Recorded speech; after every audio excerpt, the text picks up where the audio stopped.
Tole barattoota qaqaalii baga nagaan gara Aliyi Saayinsii YouTube chaanaalitti nagaan dhuftanii har'as barnoota economicsii barattoota freshman dhaaf kennamu yookiin freshman economics or introduction to economics irratti boqonnaa jaarraa gaafilee qormaataa 100 deebii isaanii wajjin fi akkasuma ibsa gahaa wajjin qabadhee tutorialii afaan oromootiin isiniif dhiyaadhee jira. So our today tutorial is on freshman economics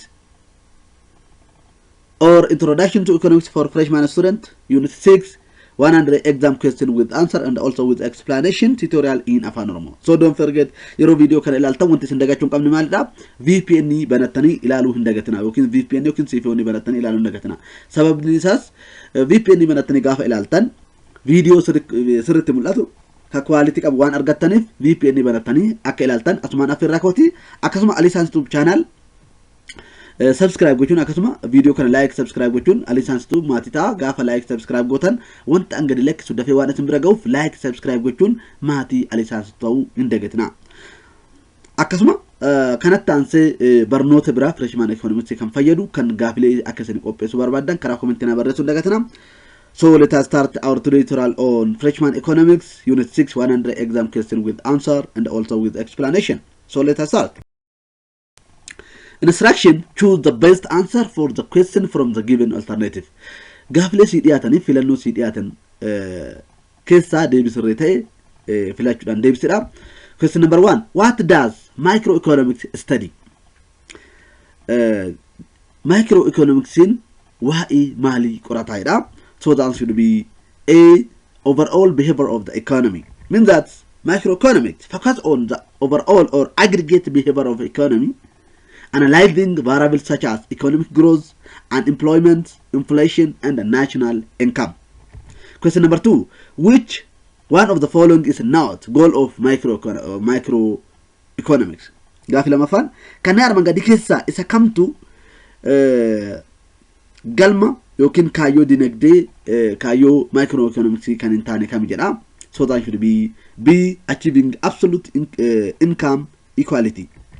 Means that the goal of macroeconomics, okay, kaayyoleen macroeconomics kan jennuun achieving high economic growth, reducing unemployment, attaining stable price, reducing budget and the balance of payment deficit, and also ensuring fair distribution of income. But absolute income equality is not the goal of macroeconomics. Question number 3. What is the national income accounting? Gaaf sadaffaan accountingin galii biyyoolessaa jennuun maalidha jedha. So that should be C. An accounting record of economic activity in an economy. Means that national income accounting is an accounting record of the level of economic activity of an economy, measuring aggregate output, income, and also expenditure, and helping the measure of total economic activity. Question number 4. Why is it important to study national income accounting?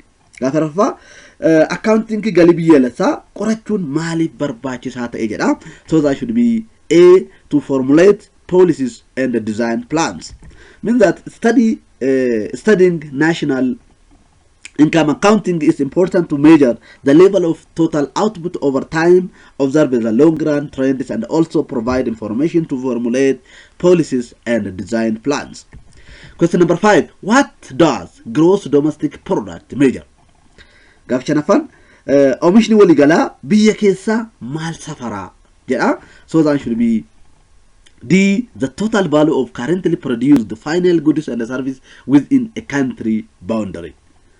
Means that GDP kan jennuun galii waliigala biyya keessatti argamu biyya tokko keessatti daangaa biyya takka daangaa tokko keessatti GDP dhaan galiin ishii safaramaa jechuudha.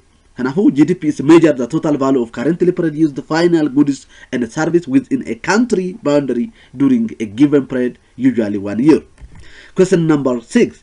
How is gross national product different from GDP or gross domestic product?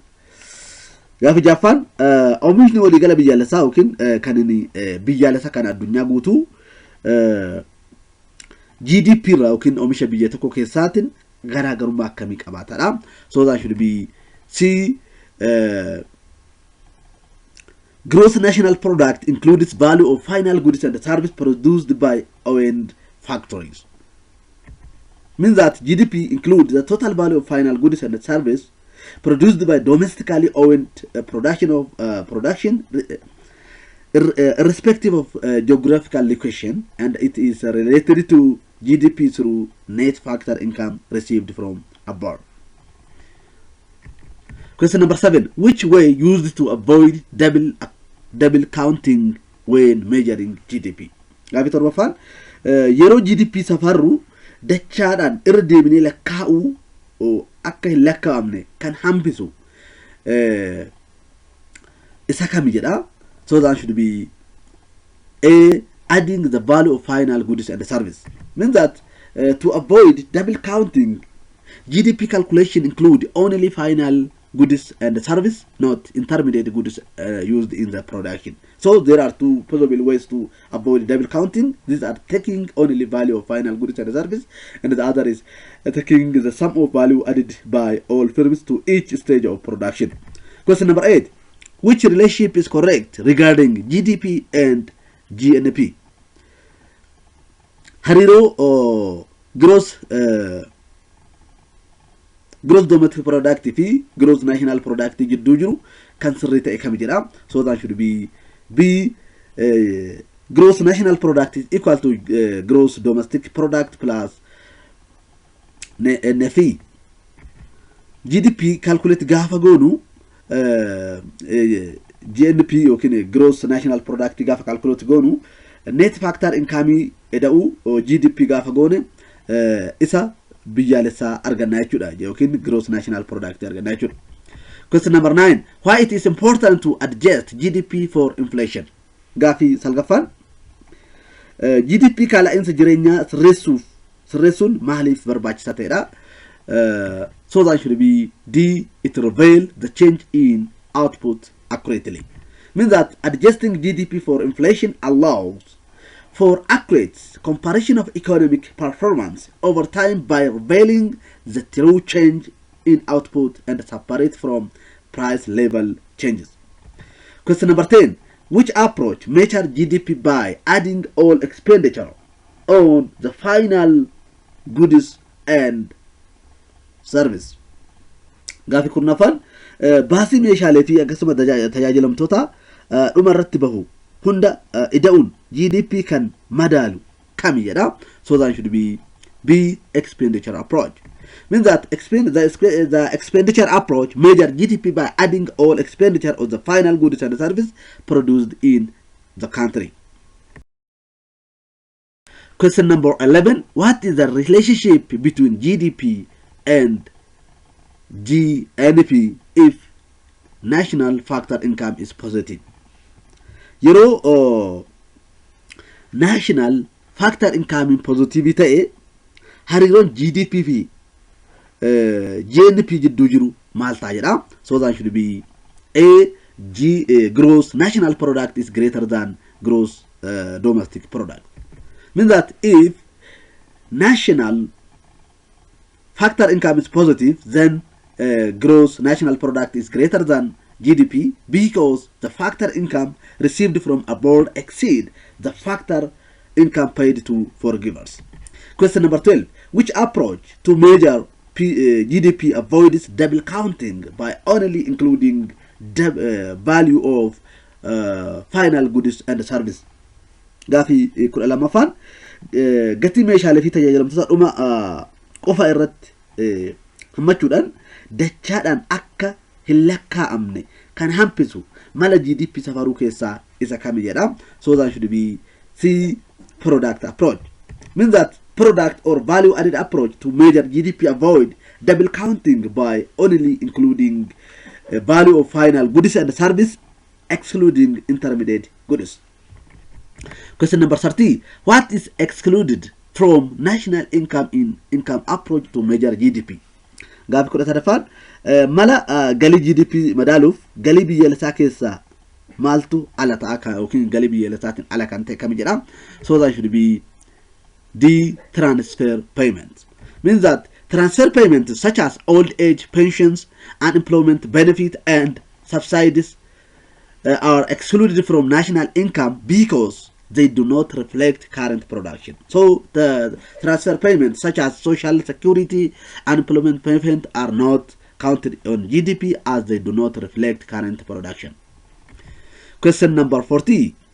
What is included in government purchase of goods and service? Gaafi kun arfan bittaa meeshaalee fi tajaajilamtoota mootummaa keessatti kan hammatamu kam jedha. So that should be C, infrastructure spending. Means that government purchase include expenditure on infrastructure, education, defense, and other final goods and service. Question number 50. Which approach to measure GDP involves adding all incomes according to factor of production used in producing national output? Gaafi kun shanaffaa mala GDP safaruuf galii kuufamu hunda sababoota meeshaa oomisha biyya keessa oomishuuf itti fayyadamnu fi akka dabalu of keessaa qabu approach kami jedha. So that should be A, income approach. Means that the income approach measure GDP by adding all the income according to factor of production used in producing national output. Question number 60. What does business cycle investment refers to? Gaafi kun jaafaan investment dhaabbata daldala maal agarsiisadha. So that should be B, spending of firms on building for business use. Means that business fixed investment refers to spending of firms on building and equipment for business use. Question number 70. Which approach focus on the market value of goods and service produced, and that focus on the sum of all expenses on final goods and service in measuring GDP respectively? Gaafi kudha torba malaawwan gatii gabaa meeshaalee fi akka tajaajilamtoota oomisha irratti kan xiyyeeffatanii fi kan GDP safaru keessa meeshaalee fi tajaajilamtoota dhuma irratti baasii hunda walitti qabu irratti kan xiyyeeffatan approachota isaan kamii jedha. So that should be D, the product approach and expenditure approach respectively. Yookiin wal duraa duubaan jechuudha. Means that the product approach focus on the market value goods and service produced, and while expenditure approach sums all expenditure on the final goods and service. Question number 80. Which statements correctly define gross private domestic investment? Gaafi kudha saddeettaffaa ibsi investimentii waliigalaa dhuunfaa biyya keessaa irratti sirriitti ibsa kenne isa kam jedha. So that should be B, the sum of all spending firms on plants and inventories. Means that the gross private domestic investment is defined as the sum of all spending of firms on plants, equipment, and inventories, and also the spending of household on new houses. Question number 90. Why is real GDP considered more accurate than nominal GDP for measuring economic performance? Gaafi kudha salgaffaan raawwii dinagdee madaaluuf GDP'n dhugaa GDP maqaa caalaa sirritti maaliif ilaalama jedha. So that should be D, it is not impacted by price change and inflation. Means that real GDP accounts for inflation, provide more accurate reflection of an economy performance over time. Question number 20. Which type of unemployment occurs due to change in business cycle? Gaafi diddamaffaan jijjiirama marsaa daldalaatiin kan ka'e hojii dhabdummaan gosa akkamitti uumamadha. So that should be C, cyclical unemployment. Means that cyclical unemployment results from economic downturns during recessions in the business cycle, or cyclical unemployment is usually a result of low demand for a commodity or poor economic performance, often occurring during recession. Question number 21. Why are some forms of personal income not incorporated in the national income when using income approach? Gaafi 21ffaan mala galii yeroo fayyadamnu galiin dhuunfaa bifa tokko tokkoon maaliif galii biyyaalessaa keessatti hin hammatamne jedha. So that should be C, because they are not related to current production. Means that some forms of personal income, such as transfer payments, are not incorporated in national income because they do not reflect current production. Question number 22. Which one is refers to metamorphorical cost of more trips to the bank to withdraw money due to decreased holding the cash? Gaafii 22ffaan kamtu sababa mallaqaa qabaachuu hir'achuu isaatiin gara baankii imala dabalataa mallaqa baasuuf baasii fakkeenyaa agarsiisadha. So that should be A, shoe leather cost inflation. Means that shoe leather cost refers to the metaphorical cost of more trips to the bank withdraw money due to decreased holding the cash. Question number 23. How is national income different from net national product? Gaafii 23ffaan galiin biyyeelessaa oomisha biyyeelessaa qulqulluu irraa akkamitti adda ta'a jedha. So that should be C, national income is the net national product minus indirect business taxes. Kanaafuu national income argachuudhaaf net national product irraa indirect business tax gaafa fudhannu national income arganna akkasitti irraa adda baafannaa yookiin argannaa jechuudha. Means that national income is derived by subtracting business indirect business taxes from net national product. Question number 24. How is real GDP different from nominal GDP? Gaafii 24ffaan real GDP yookiin GDP dhugaa GDP maqaa irraa akkamitti adda ta'edha. So that should be A, real GDP is adjusted for inflation while nominal GDP is not. Means that real GDP is adjusted for inflation and it is valued at the price of reference base of a year, while nominal GDP is not adjusted for inflation and it is valued at current price of the given year. Question number 25. What components are assumed to estimate GDP using expenditure approach? Gaafii 25ffaan mala baasii fayyadamuu GDP tilmaamuuf qaamolee akkamitti walitti qabamudha. GDP approach expenditure approach keessatti. So that should be B, personal consumption, government purchase, and also net export, and also there is other. Means that GDP is estimated by summing personal consumption of household, gross, private, domestic investment, government purchase of goods and service, and also net exports.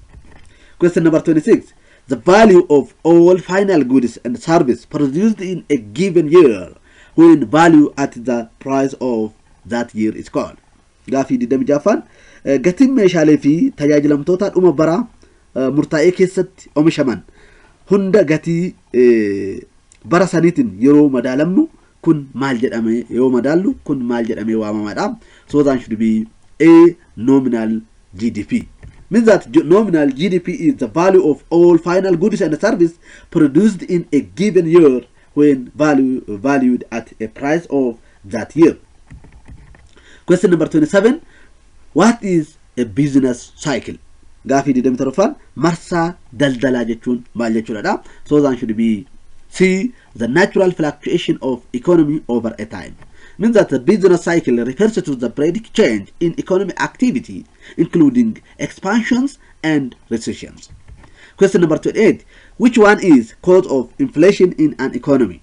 Gaafii 28ffaan dinagdee tokko keessatti qaala'insa jireenyaa sababa kan ta'e isa kami jedha?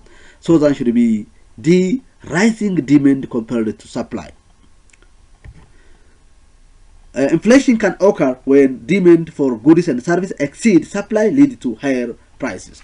Kanaafuu gaafa fedhiin dhiyeessi caale qaala'insi jireenyaa dhufaa deema jechuudha. Question number 29. What happens when there is budget deficit? Gaafii 29ffaan hanqinni baajetaa yeroo uumamu maaltu ta'a jedha? So that should be A, government expenditure exceed revenue. Kanaafuu baasiin mootummaan baasu galii inni argatu caalaa jechuu gaafa budget hanqini budgetaa kan mudatu ta'e jechuudha. Means that the budget deficit occur when government spending surpasses it is revenue. Question number 30, which is the possible way to finance budget deficit? Gaafii soddomaffaan hanqina budgetaa mallaqaan gargaaramuuf karaa danda'u isa kam jedha. So that should be selling government bonds. Means that government can finance budget deficit by issuing and selling government bonds, borrowing the funds from the investors. Question number 31, what is the role of macroeconomics policy? Gaafii soddomii tokkoffaan gaheen imaamata diinagdee microeconomics maal jedha. So that should be C, to stabilize the economy and address issues. Means that macroeconomic policy aims to stabilize economy by managing factors such as inflation, unemployment, and growth. Question number 32, in the context of macroeconomics, what is balance of payments or BOP? Gaafii soddomii lamaffaan haala diinagdee macroeconomic keessatti madaalliin kafaltii jechuun maal jechuudha yookiin maalidha jedha. So that should be A, the record of all economic transactions. Means that the balance of payments record all economic transactions, including the trade, investment, and the financial transfer between country and the rest of the world. Question number 33, which of the following is an example of durable consumer goods included in personal consumption expenditure? Gaafii soddomii sadaffaa kanneen armaan gadii keessaa fakkeenya meeshaa fayyadamaa yeroo dheeraa baasii fayyadamaa dhuunfaa keessatti hammatamu yeroo tokko bitamee yeroo dheeraaf kan turu isa kam jedha. So that should be D, automobiles. Means that durable consumers goods such as automobiles are included in personal consumption expenditures. Question number 34, which category does change in inventories of firms fall under? Gaafii soddomii arfaffaa jijjiiramni investerii dhaabbilee gosa akkamii jalatti ramadamadha. So that should be D, inventory investment. Means that the change in inventories of firms fell under the category of inventory investment. Question number 35, what does gross private domestic investment not include? Gaafii soddomii shanaffaan investmentii waliigalaa dhuunfaa biyya keessaa maal hin dabalanne yookiin jalatti kan hin ramadamne kam jedha. So that should be B, personal consumption expenditure. Means that gross private domestic investment include spending of firms on the plants, equipment, and inventories, and also spending of household on new houses, but does not include personal consumption expenditure. Question number 36, which type of unemployment is caused by mismatch between job seekers skill and job requirement? Gaafii soddomii jaffaan dandeettii hojii barbaaddotaa fi barbaachisummaa hojii jidduutti kan waliin simneen hojii dhabdummaan uumamu isa kam jedha. So that should be B, structural unemployment. Means that structural unemployment resulted from mismatch between the skill or location of the job seekers and also requirement or location of the vacancies. Question number 37, which of the following is an example of non-durable consumer goods included in personal consumption expenditure? Kanneen armaan gadii keessaa meeshaa fayyadamaa yeroo dheeraa kan hin taane yookiin yeroo dheeraaf kan hin turre baasii fayyadamaa dhuunfaa keessatti kan hammatamu isa kam jedha. So that should be C, clothes. Means that non-durable consumer goods such as clothes are included in personal consumption expenditure. Kanaafuu non-durable kan jennuun yeroo dheeraaf namni dhuunfaa tokko bitatee yeroo dheeraaf kan hin turre jechuudha. Yerootti kan bitatu uffata jechuudha. Question number 38, which category of gross private domestic investment include spending by firms on business, on building and equipment for business use? Gaafii soddomii saddeettaffaan investmentiin waliigala biyya keessaa dhuunfaa gosa kamtu baasii dhaabbilee gamoo fi akkasuma meeshaalee itti fayyadama daldalaaf oolan kan hammatu isa kam jedha. So that should be B, business fixed investment. Means that business fixed investment include spending by firms on building and equipment for business use. Question number 39. What does the term full employment mean in microeconomics? Gaafii soddomii salgaffaan jechi hojii guutuu jedhu diinagdee microeconomics keessatti maal jechuudha. So that should be the unemployment rate is equal to the natural rate of unemployment. Means that full employment in microeconomics means that unemployment rate is equal to the natural rate of unemployment. Question number 40. What does the rate of inflation measure? Gaafii afurtamaffaan sadarkaan qaala'insa jireenyaa maal safaraa jedha. So that should be A, the percentage change in price index over time. Means that the rate of inflation measures the percentage of changes in price index, example CPI over a time. Question number 41. Which of the following is category of gross private domestic investment includes the spending of households on construction of new houses? Gaafa afurtamii tokkoffaan kanneen armaan gadii keessaa gosa investimentii waliigala dhuunfaa biyya keessaa baasii maatiin tokko ijaarsa manaa haaraa irratti baasu kan hammatu isa kam jedha. So that should be A, residential investment. Means that residential investment is one of the gross private domestic investment category which includes the spending of household on construction of new houses. Question number 42. Which of the following is not included in personal consumption expenditure? Gaafii afurtamii lamaffaan kan armaan gadii keessaa baasii fayyadama dhuunfaa keessatti kan hin hammatamne isa kam jedha. So that should be the government purchases. Means that the personal consumption expenditure includes durable consumer goods, non-durable consumer goods and service, but not government purchases. Question number 43. Why it is necessary to avoid double counting in GDP calculation? Gaafii afurtamii sadaffaan shallaggi GDP keessatti dachaa lama lakkaa'uu irraa fagaachuun maaliif barbaachisaa ta'edha? So that should be C, to prevent overestimating the economic output. Means that it is necessary to avoid double counting in GDP calculation to prevent overestimating the economic output, ensuring that only the value of final goods and service is measured. Question number 44. What is the common cause of demand pool inflation? Gaafii afurtamii arfaffaan sababni qaala'insa jireenyaa fedhii fiduu yookiin harkisu maal jedha? So that should be A, the rapid increase in demand for goods and service. Means that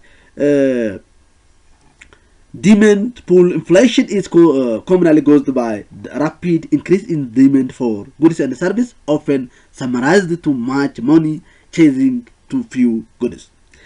Mallaqni mi'a tokko bituudhaaf baasee mallaqa guddaa kan baafnu yoo ta'e kun qaala'insa fedhii jireenyaa fida jechuudha. Question number 45. Which of the following is considered a service in personal consumption expenditure? Gaafii afurtamii shanaffaan baasiin fayyadamaa dhuunfaa keessatti kanneen armaan gadii keessaa isa kamtu akka tajaajilaatti ilaalamadha. So that should be B, healthcare. Means that service such as healthcare are included in personal consumption expenditure. Question number 46. Which includes the value of final goods and service produced by domestically owned factories of production regardless their location? Gaafii afurtamii jaffaan gatii meeshaalee fi tajaajilamtoota dhuma sababoota oomisha biyya keessaatiin oomishaman bakka isaan jiran osoo hin ilaalin kan hammatu isa kam jedha? So that should be D, gross national product. Means that gross national product is the total value of final goods and service produced by domestically owned factory of production irrespective of their geographical location. Question number 47. How does inflation directly impact the cost of borrowing money? Gaafii afurtamii torbaffaan qaala'insi jireenyaa baasii mallaqa liqeessuu irratti kallattiin akkamitti dhiibbaa qabaatadha? So that akkamii qabaatadha? So it will be D, B. It increases uncertainty about future interest rate. So that should perfectly be. Means that inflation can lead to fluctuations and uncertainty in future interest rate, affecting the cost of borrowing money. Question number 48. How do fixed weight in consumer price index differ from the changing weight of GDP deflator? Gaafii hortiin saddeetaffaan ulfaatni dhaabbata consumer price indexii keessatti ulfaatni jijjiirama GDP deflator keessatti argamu irraa akkamitti adda ta'edha. So that should be A. Consumer price index reflects relative price of consumer goods, while GDP deflator changes with GDP consumption. Means that consumer price index utilizes fixed weight for consumer goods price, whereas GDP deflator adjusts for changes in the consumption of all goods and services produced in GDP. Question number 49. How does cost push inflation typically arise? Gaafii 49 qaala'insi jireenya baasii dhiibu akkaataa idileetiin akkamitti uumamaadha yookiin akkamitti dhufadha. So that should be C. Continuous increase in input costs. Means that cost push inflation results from continuous rising cost of production input like wages and materials, lead to higher price for goods and services. Question number 50. Which common measure is used to evaluate inflation? Gaafii 50 qaala'insa jireenya madaaluuf yookiin safaruuf akka waliigalaatti isa kamtu fayyadadha? Isa kam fayyadamnadha? So that should be D. Consumer price index. Means that the consumer price index measures the average change in a price over time paid by consumers for basket of goods and services, reflecting inflation rates. Question number 51. What is the primary function of fiscal policy regarding the allocating of funds? Gaafii 51 ramaddi mallaqa ilaalchisee hojiin inni jalqabaa imaammata faayinaansii maalidha jedha. So that should be B. Allocating funds based on the national budget objective. Means that fiscal policy allocate funds according to the national budget, determining how much it is set aside for specific purpose like recurrent and capital expenditure. Question number 52. Which indicator is often regarded as better measure of country's total economic activity? Gaafii 52 agarsiistu yeroo baay'ee sochii dinagdee waliigala biyya tokko akka safartuu fooyya'aatti ta'etti ilaalamu isa kam jedha? So that should be A. GDP or gross domestic product. Means that gross domestic product is often considered as more accurate measure of the nation's total economic activity as it includes all production within the country's borders. Question number 53. What is one underlying principle of tax policies in Ethiopia? Gaafii 53 imaammata gibira Itoophiyaa keessatti bu'uura ta'e tokko maali? Kan bu'uura ta'e tokko maalidha? So that should be D. Discouraging consumption of harmful substance. Means that Ethiopian tax policy aims to discourage the consumption of substance harmful to healthy and societal well-being. Question number 54. What principle guides Ethiopian tax policy to improve foreign exchange earning? Gaafii 54 imaammata gibira Itoophiyaan galii sharafa alaa fooyyessuuf qajeelcha akkamii fayyadamtedha? So that should be C. Accelerating industrial growth. Means that Ethiopian tax policy aims to boost or improve industrial growth to enhance foreign exchange earning and competitiveness in international market. Question number 55. Which function of fiscal policy involves the progress taxation and subsidies to distribute funds throughout the economy? Gaafii 55 hojiin imaammata faayinaansii gibira tarkaanfataa fi deeggarsa mallaqaa guutuu dinagdee keessatti raabsuuf kan of keessaa qabu isa kam jedha? So that should be D. Distribution. Means that distribution function of fiscal policy ensures the funds are distributed to various segments of the economy, often through progressive taxation and subsidies. Question number 56. What does accumulation of past borrowing by government represent? Gaafii 56ffaan kuufamni liqii darbe mootummaan fudhate maal bakka bu'a yookiin maal jedhamee beekamadha. So that should be a government debt. Means that government debt is the accumulation of all previous budget deficit financed through borrowing. Question number 57. What is the national income accounts identify for net capital outflow? Gaafii 57ffaan national income account fi net capital outflow irraa adda baasuudhaaf akkamitti herregne akka maal shalagne arganadha. So that should be B saving minus investment. Means that net capital flow equals to the difference between country saving and investment. Question number 58. What roles does central bank play in monetary policy? Gaafii 58ffaan bankin jiddu galeessaa imaamata mallaqaa keessatti gahee akkamii qabadha. So the answer should be D regulating money supply and interest rates. Means that the central bank manages monetary policy by controlling money supply and adjusting interest rates to stabilize the economy. Question number 59. What is the cyclical unemployment rate if the total unemployment rate is 25% and the natural unemployment rate is 12%? Gaafii 59ffaan hojii dhabdummaan waliigalaa parsantii 25 yoo ta'e hojii dhabdummaan uumamaa ammoo parsantii 12 yoo ta'e sadarkaan hojii dhabdummaa marsaa kana meeqa ta'edha. So that should be A 30%.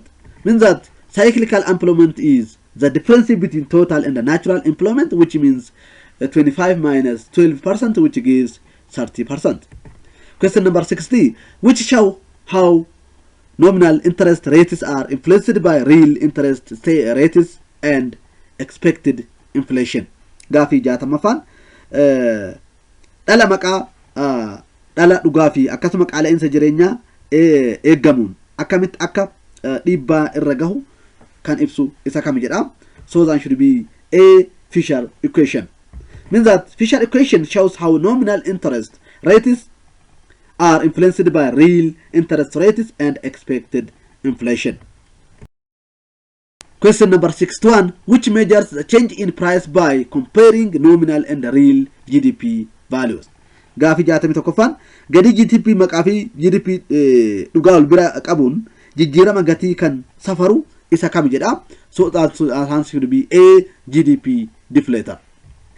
Means that GDP deflator is the ratio of nominal GDP to real GDP reflecting the overall price level, and the GDP deflator measures the changes in price by comparing nominal and real GDP values. Question number 62.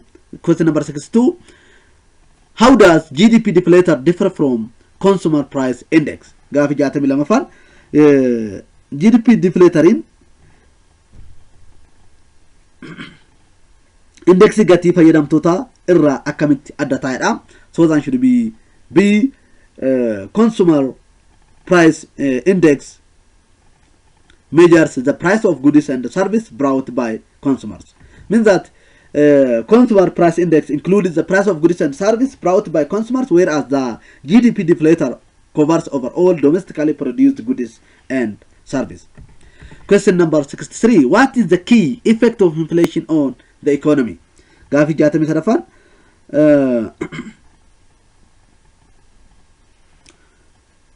dhiibbaa cimaan qaala'insa jireenyaa diinagdee irratti fidu kan ta'e kami jedha. So that should be B reducing the real value of money. Means that inflation decreases the purchasing power of currency, resulting in the loss of or reduce of real value of money over a time. Question number 64. What are the two main causes of inflation? Gaafii 64ffaan sababoonni gurguddoon qaala'insa jireenyaa lamaan isaan kam jedha. So that should be B demand pull inflation and cost push inflation. Means that the two main causes of inflation are demand pull inflation arise from excessive demand, and cost push inflation result from the rising of production costs. Question number 65. What additional claims on value of output are included in income approach to measure GDP? Gaafii 65ffaan gatii oomishaa irratti himannaan dabalataa maaltu mala GDP madaaluuf gargaaru keessatti hammatamu kam jedhama. So that should be the depreciation and indirect business taxes. Means that the income approach includes additional claims on value of output such as depreciations and indirect business tax in calculation of GDP. Question number 66. Which macroeconomic issue includes the objective of balancing foreign trade and stabilize exchange rates? Gaafii 66ffaan dhimmi dinagdee maayikiroo kaayyoo daldalaa akka madaaluu fi sharafa alaa tasgabbeessu kan hammatu isa kam jedhama. So that should be C, monetary policy. Means that monetary policy aim to stabilize the exchange rate and balance foreign trade as a part of its objective to maintain economic stability. Question number 67. What is a sustained increase in general or average price level of commodities? Gaafii 67ffaan sadarkaa gatii waliigalaa yookiin jiddugaleessa meeshaalee irratti daballiin itti fufiinsaan kan qabu isa kam jedhama. So that should be A, inflation. Means that inflation is sustained increase in general or average price level of commodities. Question number 68. Which of the following is not problem faced in estimation of national income? Gaafii 68ffaan kan armaan gadii keessaa tilmaama galii biyyaalessaa keessatti kan hin hammatamne yookiin rakkoo kan hin taane kam jedhama. So that should be D, overestimation of government subsidies. Means that the problem faced in estimation of national income include the definition of nation, transfer payment, the underground economy, inadequate data, non-monetized sector, valuation of depreciation, and change in the price. But overestimation of government subsidy is not problem faced in estimating of national income.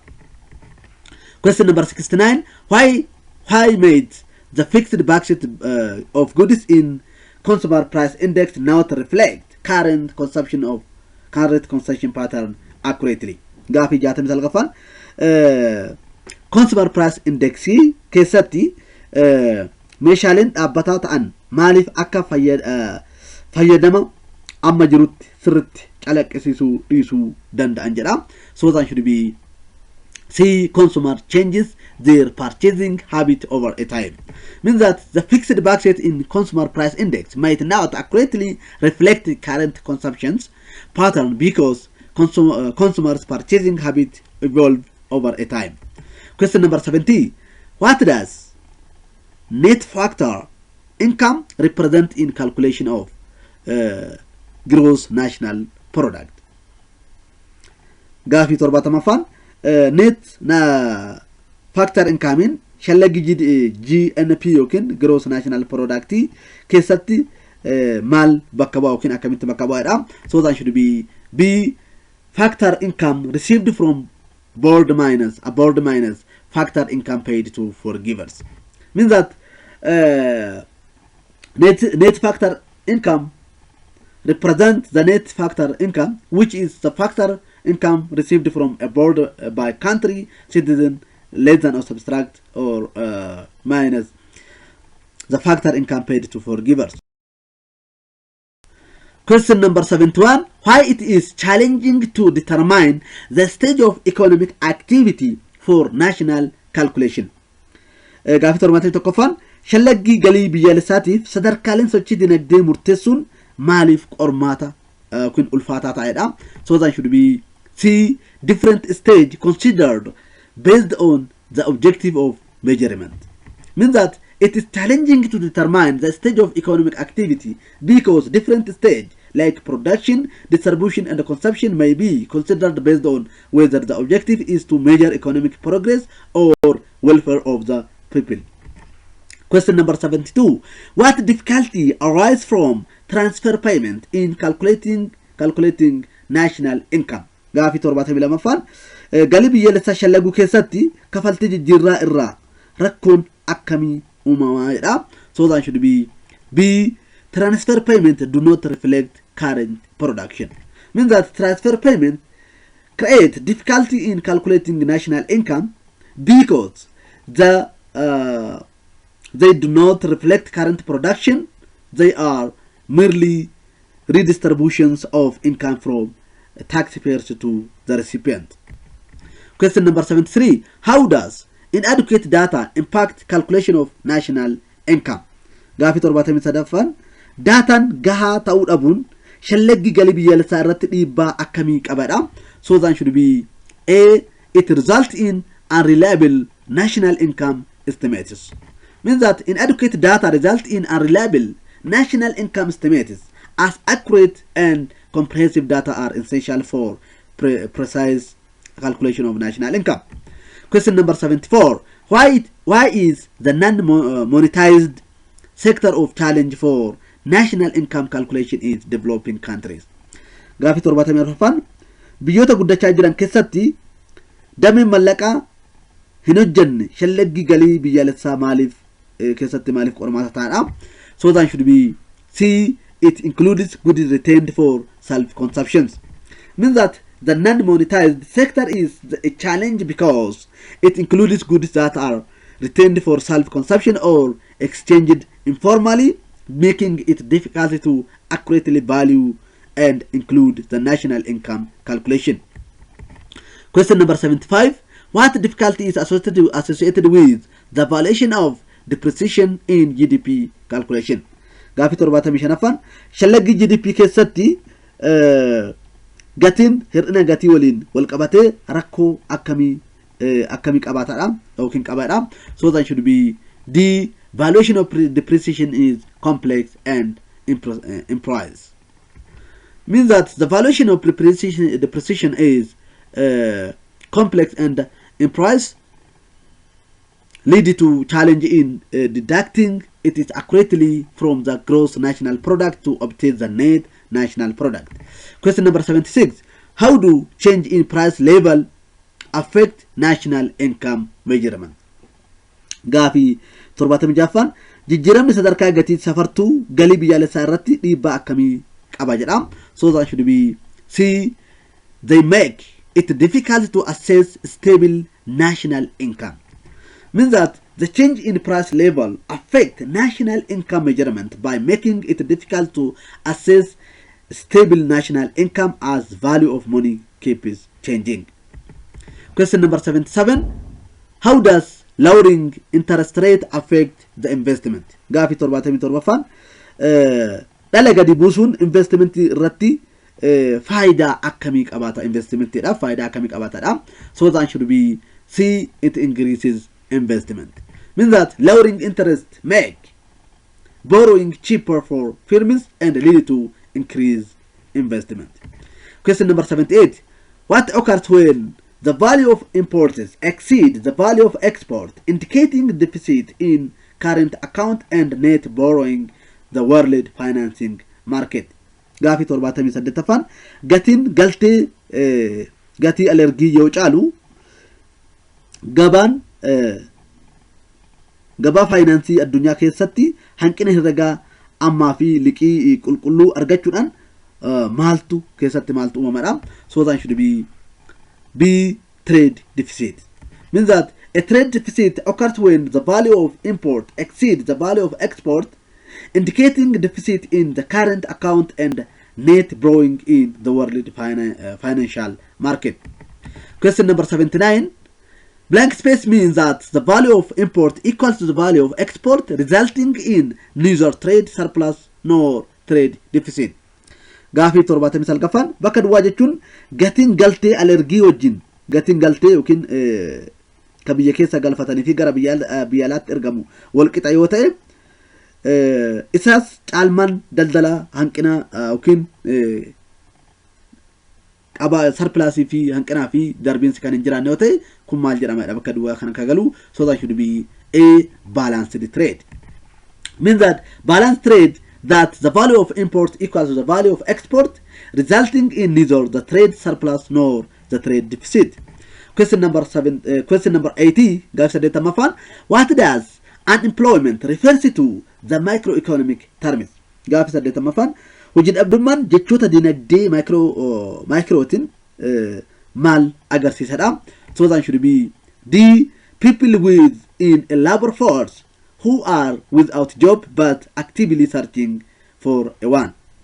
Means that unemployment refers to a people within a labor force who are not who are without a job but actively searching a one. Question number 81, what are the most important tools for implementing government financial policy? Gaafii 81 imaammata finance mootummaa hojiirra oolchuuf meeshaaleen barbaachisoo ta'an isaan armaan gadii keessaa isa kam jedhama. So that should be C, taxes, expenditure and public debate.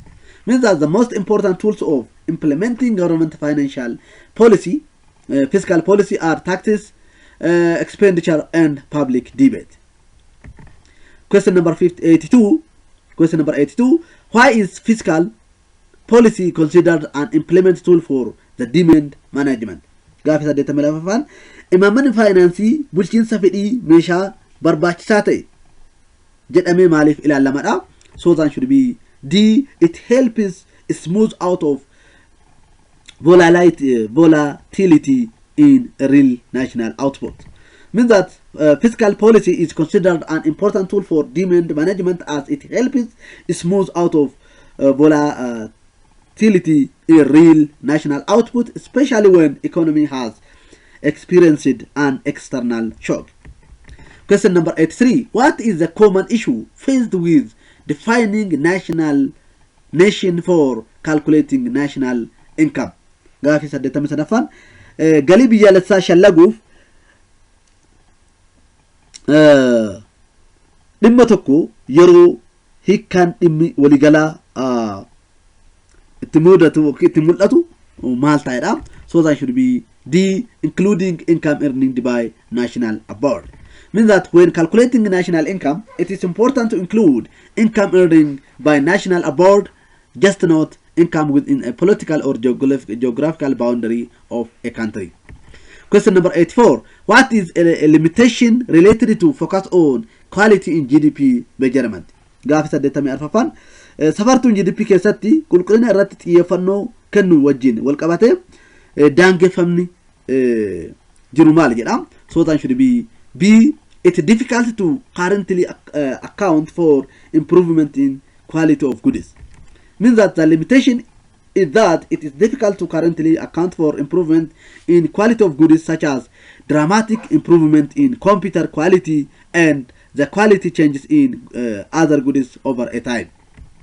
Question number 85, which type of policy aims to control the money supply, lending rates and interest rate to adjust aggregate demand and control inflation?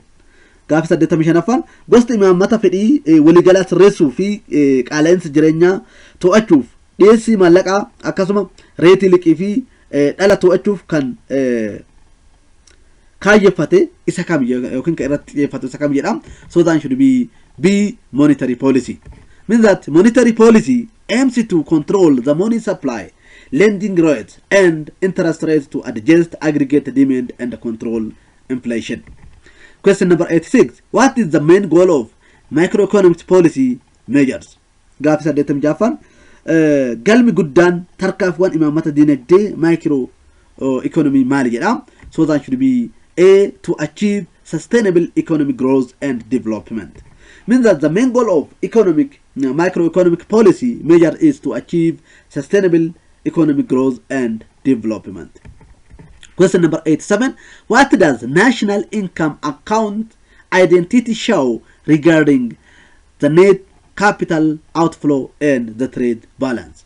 Gaafi saddeetan torbafaan eenyummaan herrega galii biyya lasa dhangala'aa kaapitaalaa qulqulluu fi madaallii daldala ilaalchisee maal agarsiisadha. So that should be net capital flow always equals to the trade balance. Means that the national income account identity shows that the net capital flow always equals the trade balance. Question number 8.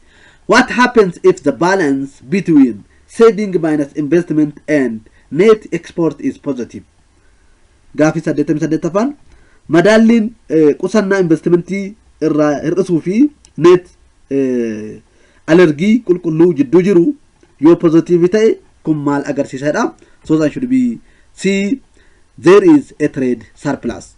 Means that if the balance between saving minus investment and net export is positive, there is a trade surplus, indicating surplus in the current account and net lending in the world financial markets. Question number 8-9. Which of the following occurs when government spending exceed government revenue? Gaafi saddeettami salgaffaan baasiin mootummaa galii mootummaa yeroo caalu kanneen armaan gadii keessaa isa kamtu uumamadha. So that should be C. Budget deficit yookiin hanqina baajataatti mudata uumamaa jechuudha. Means that budget deficit occurs when government spending exceed government revenue. Question number 90. How does the Ethiopian government finance its financial deficit? Gaafi sagaltamaffaan mootummaan Itoophiyaa hanqina mallaqaa yookiin hanqina faayinaansii yoo isa mudate akkamitti mallaqa gargaarama yookiin akkamitti ramaddii baajataa godhadha. So that should be D. By borrowing from international market on concessional terms. Means that the Ethiopian government finance its fiscal deficit by borrowing from the international market on concessional terms and assessing non-concessional loans for feasible and profitable projects managed by state-owned enterprise. Kanaafuu biyyi keenya yoo hanqinni baajataatii mudate biyyoota guddaa irraa liqeeffachuudhaan baraan deebisti jechuudha. Question number 91. How macroeconomic policy measures achieve sustainable economic growth and development? Gaafi sagaltamii tokkoffaan tarkaanfiiwwan imaammata dinagdee maayikiroo guddina dinagdee fi misooma itti fufsiisuu qabu akkamitti galmaan ga'u jedha. So that should be E, A and B are answer.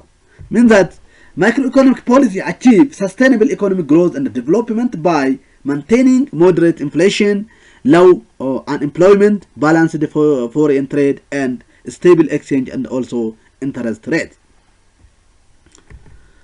Question number 92. Who is typically responsible for administrating monetary policy? Gaafi sagaltamii lamaffaan akkaataa idileetti imaammata mallaqaa yookiin imaammata faayinaansii bulchuuf itti gaafatamummaa kan qabu eenyu jedha. So that should be B. Central banks. Means that central bank are typically responsible for administrating monetary policy and regulating the money supply. Question number 93. Which of the following involves the use of government spending, taxation and borrowing the influence both pattern of economic activity? Gaafi sagaltamii sadaffaan kanneen armaan gadii keessaa baasii mootummaan gibiraa fi liqii fayyadamuun akkaataa sochii dinagdee lamaan irratti dhiibbaa uumuu kan of keessaa qabu isa kam jedha. So that should be A. Fiscal policy. Means that fiscal policy involves the use of government spending, taxation and borrowing to influence both pattern of economic activity and the level and growth of aggregate demand, output and employment. Question number 94. How does fiscal policy affect aggregate demand and aggregate supply? Gaafi sagaltamii arfaffaan imaammanni faayinaansii fedhii waliigalaa fi dhiyeessii waliigalaa irratti dhiibbaa akkamii qaba jedha. So that should be C. It affects both aggregate demand and aggregate supply. Means that changes in fiscal policy affect both aggregate demand and aggregate supply, influencing the overall economic activity. Question number 95. What is the inflation rate in 2010, if the consumer price index were 5,500,000, 5,100. In 2005, 10,600,000 in 2010. Gafi sagaltamii shanaffaan bara 2005 indexing gatii fayyadamaa miliyoona 5,500 yoo ta'e akkasuma bara 2010 indexing gatii fayyadamaa immoo miliyoona 10,500 yoo ta'e bara 2010 qaala'insa jireenyaa hammam ta'edha. So that should be C 92.72%. Means that the inflation rate is calculated by 10,600,000 minus 5,500,000 divided by the previous year that of 5,500,000 times 100, which is gives 92.72%, indicating significant increase in price over a period. Means that question number 96. What phase of business cycle is characterized by low economic activity and high unemployment? Gaafi sagaltamii jaffaan marsaan daldala marsaa kamiin sochii dinagdee gadi aanaa fi akkasuma hojii dhabdummaa olaanaa ta'e kan beekamu marsaa businessii isa kamii jedhama. So that should be the trough phase. Means that the trough phase in a business cycle marks the lowest economic activity levels and usually involve high unemployment. Question number 97. What is the purpose of progressive taxation in fiscal policy? Gaafi sagaltamii torbaffaan imaammata faayinaansii keessatti kaayyoon gibira tarkaanfataa maalidha jedha. So that should be B, to reduce income inequality. Means that the purpose of progressive taxation in fiscal policy is to reduce income inequality by taxing higher incomes at higher rates and redistributing funds to support social welfare programs. Question number 98. What is the role of fiscal policy in promoting development? Gaafi sagaltamii saddeettaffaan imaammata faayinaansii misoomaa guddisuu keessatti gaheen financing maali jedha. So that should be C, financing various projects to stimulate economic growth. Means that the role of fiscal policy in promoting development is to finance various projects using budgetary finance to stimulate economic growth and provide public goods. Question number 99. What is the total unemployment rate in the given country in a given economic with 10 million unemployment out of 40 million labor force? Gaafi sagaltamii salgaffaan haaluma hojjetaa humna hojjetaa miliyoona 40 keessaa hojii dhabdummaan miliyoona 10 yoo ta'e dinagdee kenname keessatti hojii dhabdummaan waliigalaa meeqa ta'edha? So that should be B, 25%. Means that total unemployment rate is calculated by 10 million or the total unemployment in economy divided by the labor force, which gives times 100, which gives 25%. Question number 100. Which type of unemployment occurs when individuals are temporarily unemployed while moving between jobs and entering the workforce? Gaafi dhibbafaan namoonni dhuunfaa hojii jidduutti osoo socho'an yookiin humna hojii jidduutti yeroo seenan yeroo hojii dhabanii yeroo tokko hojii dhabanii yoo kan ta'an ta'e gosti hojii dhabdummaa kun maal jedhamuun beekamaadha? So that should be A, frictional unemployment. Means that frictional unemployment occurs when individuals are temporarily unemployed while moving between jobs and entering the workforce. Thank you for watching this video. Don't forget like, subscribe, share, comment Aliyi YouTube channel. Video ko waan dhaggeeffataniif guddaa galatooma. Warri video kana like goona ammoo like godha. Akkasuma Aliyi YouTube channel warri subscribe goona ammoo subscribe godha.